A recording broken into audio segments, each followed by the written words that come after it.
Hello, and welcome to this educational video series on winning election campaigns.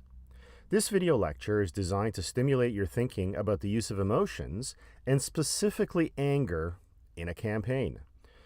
I am Željko Zidarić, founder of the Civic Innovation Incubator, and my goal is to empower conservative activists worldwide.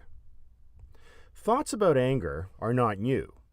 Aristotle wrote about anger as part of the virtue of temperament back in 350 BC, saying, "For those who are not angry at the things they should be angry at are thought to be fools, and so are those who are not angry in the right way, at the right time, or with the right persons. For such a man is thought not to feel things, nor to be pained by them." This video on anger is divided into two parts. The first part, how to use anger, will provide some thought-provoking examinations of anger and a potential offense plan for your campaign.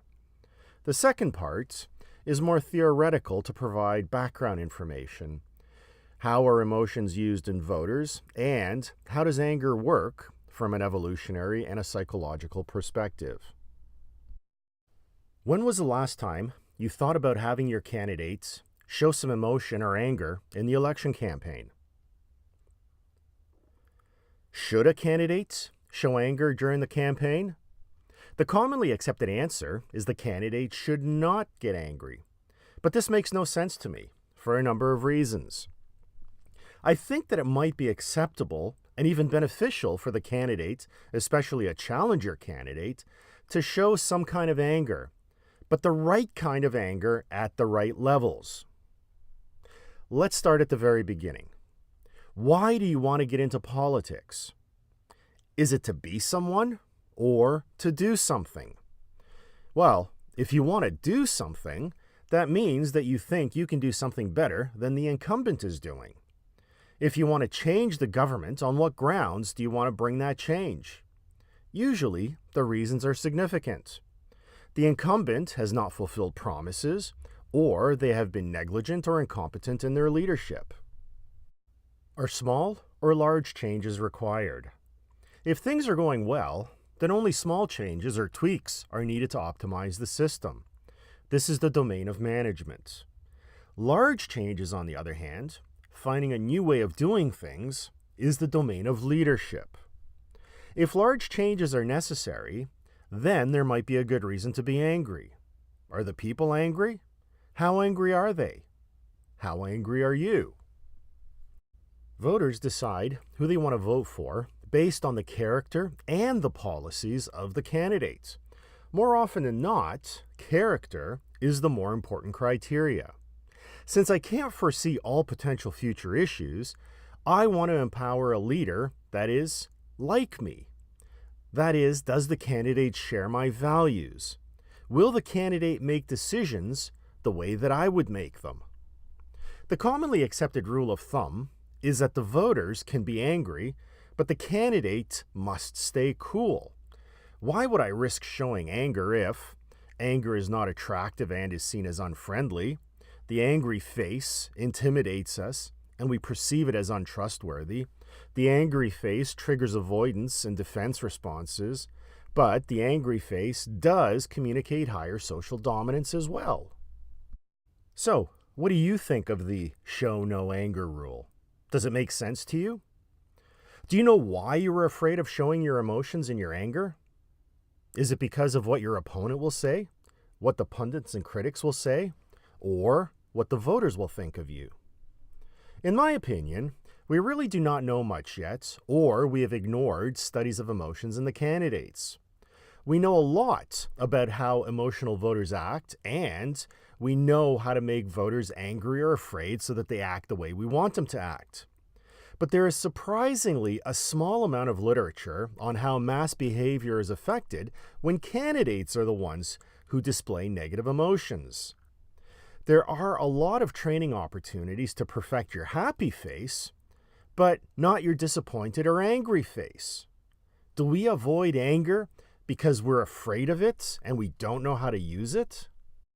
Or maybe it has something to do with the fact that the left is more fear-oriented and the right is more anger-oriented, and there are more left-wing academics than conservative academics doing research. I'm just speculating here. While there are cultural variances around the world, conservatives overall might be more comfortable with angry candidates than would be progressives. Maybe we avoid anger because we know that we do not like it when people are angry at us. Almost everything we know and feel about anger is about when anger is directed at us personally. We know that we do not like having people angry with us, and we do everything we can to avoid it. We also understand why we get angry and how we feel when we get angry. We know what this anger means. Now, think about how you feel when somebody gets angry on your behalf and defends you against some people that you are angry at. Have you had this situation at work where your boss got angry at someone that was doing harm to your team? How did you feel about your boss for protecting you? Did you look down on your boss for getting angry? Or did you feel good about it and him or her? The enemy of my enemy is my friend. The candidate that is angry like I am at my enemy is my representative, is my friend. The representative is not angry with me or with his base, but he's angry with the wrongdoers, the incompetent, the negligent, the corrupt. Angry with my enemy, those who have brought harm to me. Before we get into the definition of anger, we need to make clear what anger is not. Anger itself is neither good or bad. Anger is not violence or aggression. There is a difference between the emotion and the behaviors that follow. It is the behaviors that come from our anger that are good or bad. Here's a bit of trivia for you. Anger comes from the old Latin word ango, which means to choke. Anger is a warning bell that tells us that something is wrong. Anger is an emotional response related to one's psychological interpretation of having been threatened. Often, it indicates that one's basic boundaries are being violated. There are many different types of anger, and maybe a better concept for us to look at is a subset of anger considered to be indignation. This is a feeling or showing anger or annoyance at what is perceived as unfair or unjust treatment. Indignation is often composed of anger, disgust, contempt, and resentment. Going one step further, we can look at the concept of righteousness. Righteous is to be morally good or right, following religious or moral laws. Indignation is anger caused by something that is unfair or wrong. Righteous indignation is seen as justifiable anger. There's many different types of anger, and many of them are destructive. Justifiable anger, on the other hand, is constructive. There's only one form of legal anger in the Christian belief system, and that is when people are angry at the same things that God would be angry with: harm and injustice to others. The right type of constructive anger, shown by Jesus in the cleansing of the temple, is also known as righteous indignation, moral outrage, and righteous anger. Godly anger is not explosive, and it is only slowly provoked. It is always under control, and it does not lose its temper. Godly anger is legal anger. It is wrath based upon men's violations of God's laws, and it is anger which is lawfully expressed. For those that know the story of Moses and the Ten Commandments, was Moses justified in getting angry at his people for worshiping the golden calf while he was receiving the Ten Commandments from God? The letter to the Ephesians in the New Testament gives us guidance on proper anger. It says, "Be angry and yet do not sin. Do not let the sun go down on your anger, and do not give the devil an opportunity. The one who steals must steal no longer.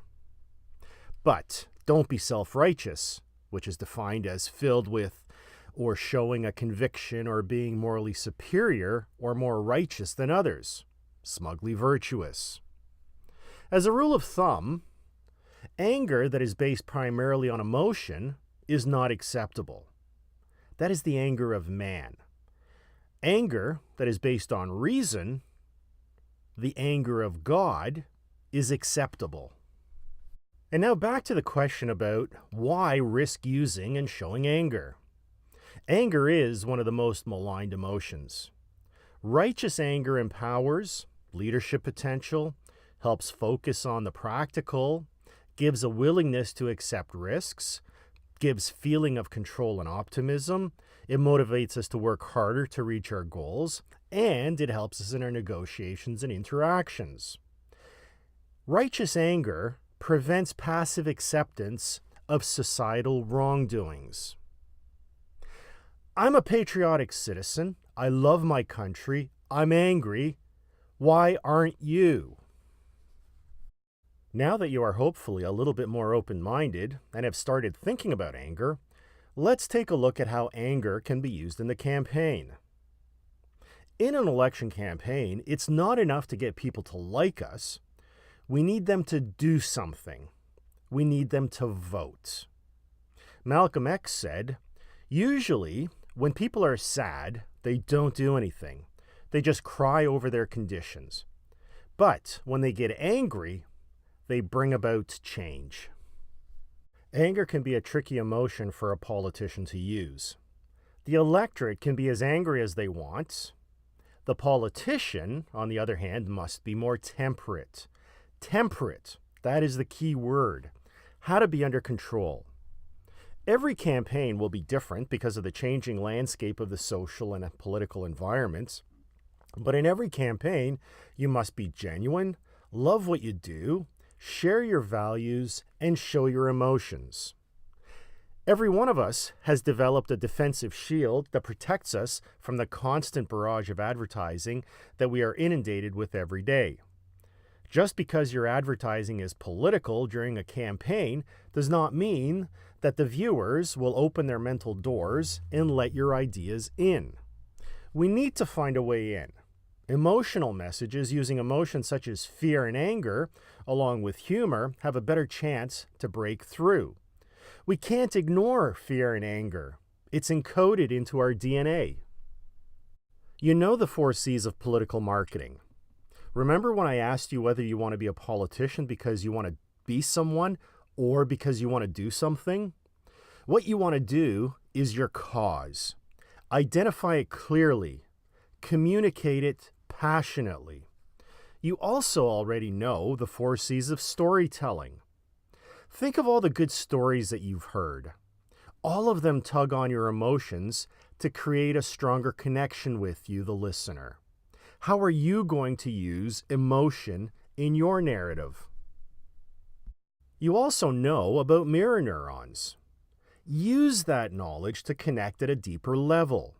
In preparation for the campaign, you've met with the people, your team has researched the mood of the people with a specific focus on your base of supporters.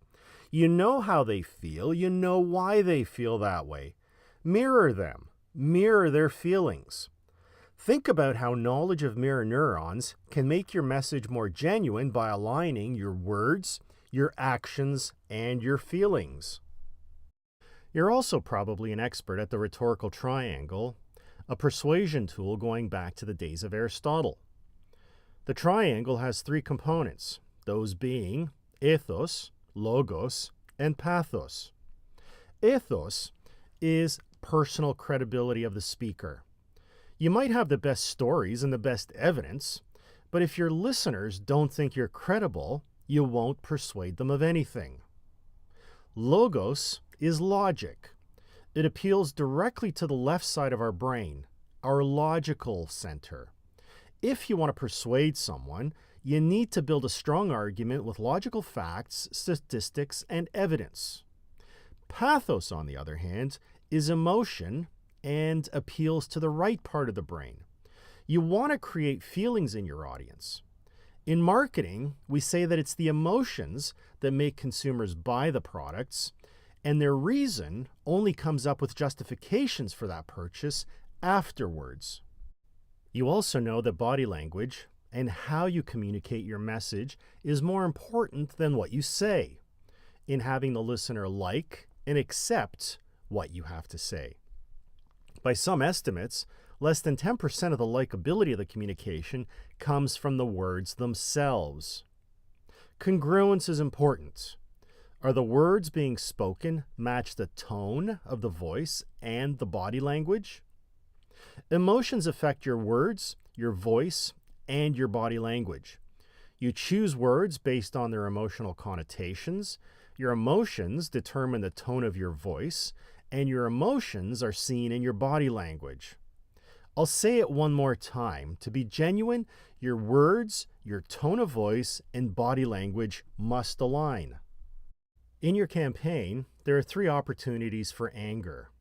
In your narrative, in your assessment of the state of the nation, you can show indignation on behalf of everyone.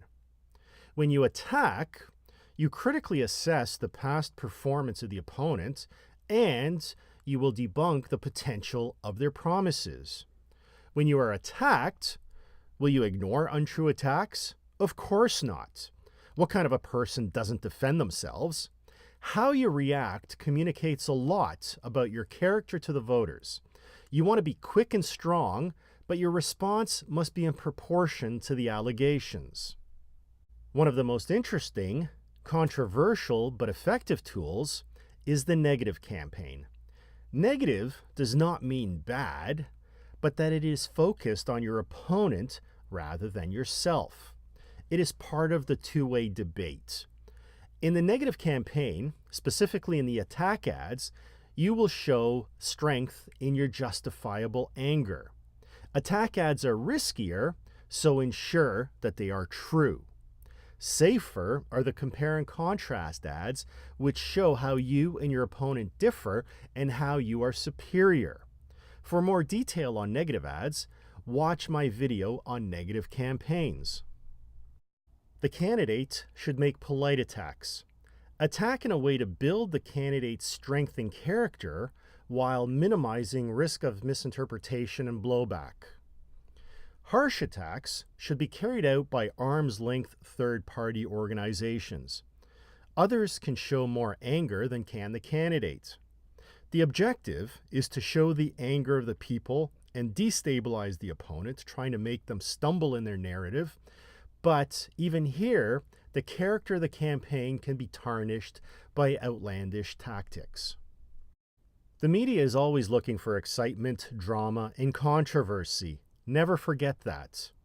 If you want to be in the media, you need to provide drama and excitement. You need to provide urgency, crisis, and emotional appeals, which are more interesting than analysis of policy problems and presentation of platforms.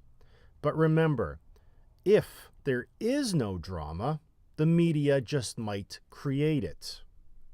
Like any bestseller, your narrative needs to have an emotional flow. Happiness, sadness or fear, resolve to fight, victory, and happiness again. The emotional structure of your communication will vary with the situation. How much time you spend happy and hopeful and how much time you spend angry will vary. But every story has to have an emotional component, both the highs and the lows. Sometimes the media is not your friend. If the media can't find excitement, drama, or controversy, they will create it. In the modern media age, where the soundbite is king and the media spins things out of context by showing only a 20-second clip out of a 20-minute speech, sometimes without the build-up, without proper context. Without context, the media can make you look very foolish. Ensure that your angry moment is well scripted so that it shows strength while in control. Your values, your personality, your character, these are all parts of your personal brand. Who you are as the leader also defines the brand of your political party.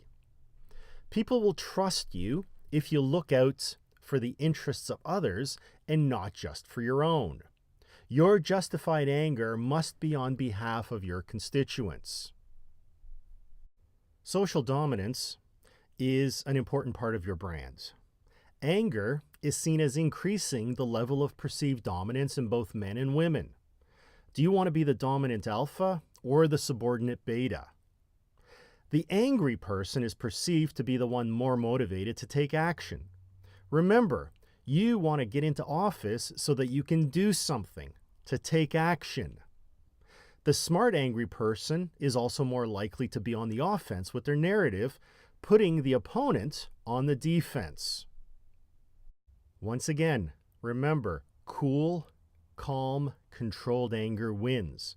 There are different levels of anger. Make sure that you get angry at a level that stimulates action, which overcomes and undoes the harm that has been done to society. The proper level of anger will show your focus, your concentration, and your resolve. Being livid and losing control is not a good way to show who you are. So you've perfected your happy face. Now start training to perfect your angry face. To handle righteous indignation effectively, to show the required steely resolve, you need to react immediately if the situation calls for it, but think before you act. Have a clean heart before correcting someone else. Don't sin when you address someone else's fault. Remember, reacting is only half of the requirement. You also need to find practical ways to make a difference. Word of warning, your anger should not be used to punish, it should not be violent, and it should not be used to intimidate, control, or manipulate. Anger is a stress, and it has an optimal zone for optimal performance. Too little anger, and you're ineffective. Too much anger, and again, you are ineffective. You need to find the sweet spot. Just enough stress to be motivated and motivating without turning people off. Your optimal anger in the campaign will be shown through your words. An aggressive request for change, strong communications, clear actions. You're not going to use your fists. Let's look back at Aristotle's virtues. Aristotle developed a model of virtues which state that it is neither good to have either an excess or deficiency of a trait. The ideal is to be in the middle, the mean. Having too much anger leads to irascibility, irritability, and wrath, and this is not attractive. But for leadership positions, having a little too much can be considered androthis, or manly. Those that are manly may be fit to command. Not having enough anger is considered to be a weakness. It is meekness, a lack of spirit. People with this deficiency are considered foolish and servile. The second part to the quote by Aristotle, which started this lecture, says, "And since he does not get angry, he is thought unlikely to defend himself, and to endure being insulted and put up with insult to one's friends is servile." Look around the world to find examples of politicians that use anger in the right way. In Canada, an interesting politician is Thomas Mulcair, who won the leadership of the New Democrat Party. These guys are socialists. But Thomas Mulcair showed anger. At this moment, maybe New Democrats are looking for a warrior. I think that's something that our party will benefit from, said NDP MP Don Davies. What I see in Tom is that he's passionate and he's principled and he's not afraid to speak his mind. By the way, a beard makes you look more manly and strong. Different times require different reactions. In 1959, the angry boxer, Nelson Mandela, said, "At the end of the day, violence was the only weapon that would destroy apartheid." Nelson Mandela was not sent to prison because of his political views. He was sent to prison because he was a terrorist, a revolutionary. Today, people still respect him for the anger that he showed in those days. But don't be a Steve Jobs with a volcanic temper. The Jobs leadership style did accomplish things at Apple, but it was not enjoyable to work for him, and I doubt anybody would vote for a politician as volcanic as Steve Jobs. Think of it this way. Anger is like salt. A little bit, just the right amount, makes the food taste good, but adding too much makes it inedible. Now, think about your anger. What is your gut feel? Have you ever seen an angry politician that you respect? Follow their lead. In part 2, we'll get a little bit more theoretical. We'll go a little bit deeper into understanding what anger is.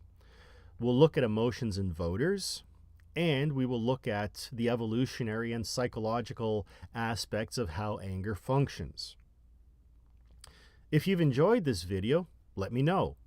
If you have any ideas on how to improve this video, if I've made any mistakes or if there's anything that I've missed, again, let me know. Here's my email address. Always looking for good ideas.